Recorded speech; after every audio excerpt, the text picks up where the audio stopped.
Fellas, AC here. Welcome to another review, and this time it's an exclusive review. This fragrance has received a little bit of mention here or there, but not a full review. It's called Bond Tea by the house of Sammarco. Now, this house is creating some amazing natural fragrances. This one isn't. There are some synthetics in this fragrance, but mostly they do natural fragrances, and that's why it's quite an expensive brand. So let's talk about the brand first. So Samarco is a house based out of Switzerland. Now it's named after the master parfumer who created this house. His name is Giovanni Sammarco.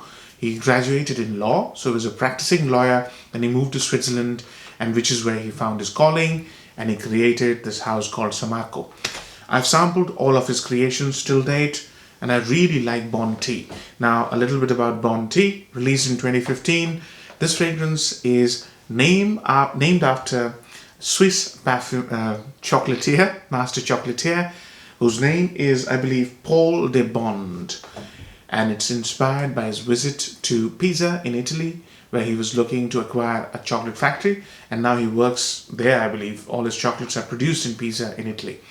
So, Bond Tea. Bond Tea is inspired by a chocolate factory, and it smells of chocolate, but doesn't smell like a sweet chocolate. Does that excite you? And I'll tell you where you've smelled chocolate patchouli combination, many fragrances, and they are all pretty famous. So think about Lidge. It's got a lemony, chocolatey patchouli. Think about Chanel's Coromandel. It's got a white chocolate and patchouli combination. At least the EDT has.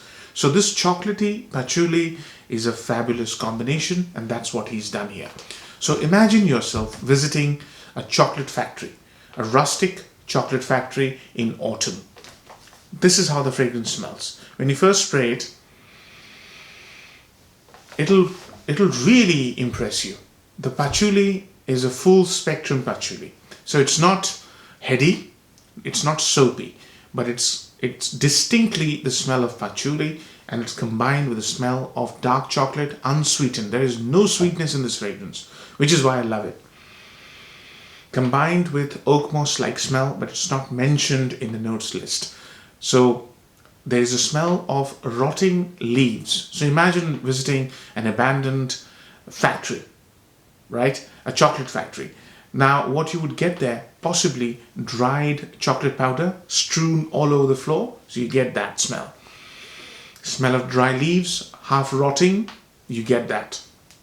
The fragrance also has an animalic character, which is more apparent when there is a little bit of heat, and that is castoreum.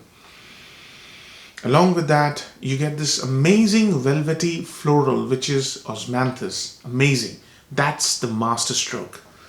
Osmanthus takes the fragrance and pulls it out of pure gourmand territory and makes it something of an abstract concept. Yeah?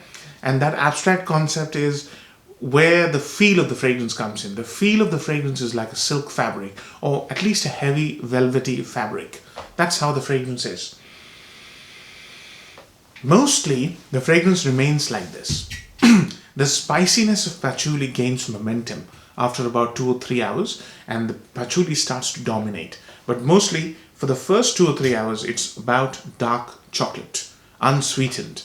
The beautiful, gorgeous smell of chocolate. That's how it smells. And obviously mixed with the notes I mentioned. But the spicy patchouli starts to dominate in about 3 hours time, and it stays like that. The fragrance is beautifully made. Absolutely beautifully abstract concept, but beautifully made.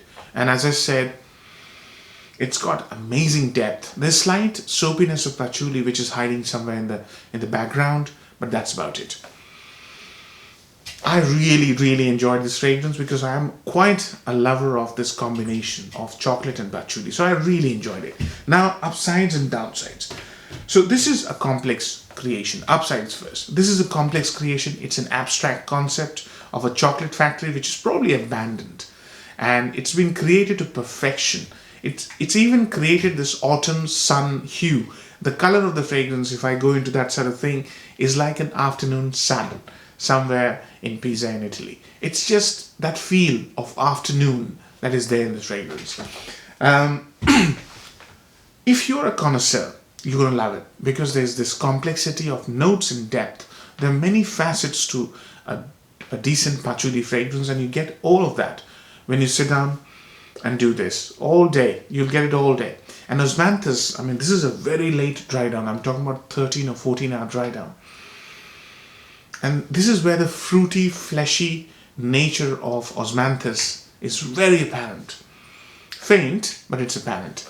So the complexity of the fragrance and the creative abstract concept of this fragrance is what is the upside. Those are the two upsides. The third one is this fragrance is for collectors.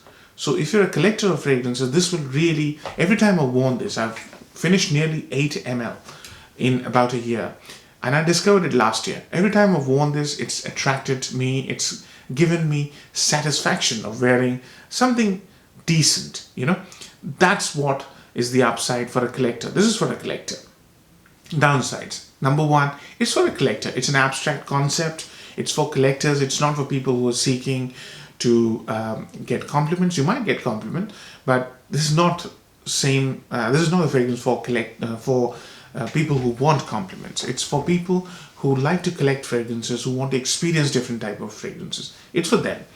The other one is, this is not a versatile scent. It doesn't work in summer or in spring. It needs cold weather to work. Yeah. Otherwise, the animalic notes and the soapy spiciness of the patchouli makes the fragrance out of control. It's not as balanced and beautifully harmonious as it normally is in hot weather. And the third one is 50-50 chance of a compliment. You might get complimented if somebody really likes the smell of chocolate. And that smell of chocolate is so authentic and so beautifully blended with patchouli that it creates as if chocolate has been mixed with the smell of chili flakes and then the smell of patchouli. That's how it smells for the first 3 hours. So chili chocolate is a fantastic combination and it might get you a compliment, but 50-50 chance. Age groups. I think this is for a collector, whatever age group you're in. If you have that nose, this is for you. It's a special scent. It's an abstract concept. That's why it is for that serious collector. I thought it was leaking for a second. My hand felt a bit numb.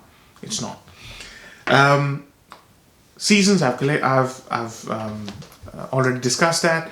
So I think all in all, I'm going to give it an 8 out of 10 because I know that this fragrance is only for connoisseurs or people who are very interested in experiencing new stuff. So it's a very well made fragrance. But the value for money, that's another downside. The value for money is low. 30 ml for 139, 135. It's a steep one. But if you're a collector, you won't mind because this is quite a fragrance. It's an experience. It's a very, very nice experience for a patchouli lover and a complex fragrance connoisseur. So worth sampling, definitely. 8 out of 10. Hope you enjoy the review, fellas. Take care. Bye-bye.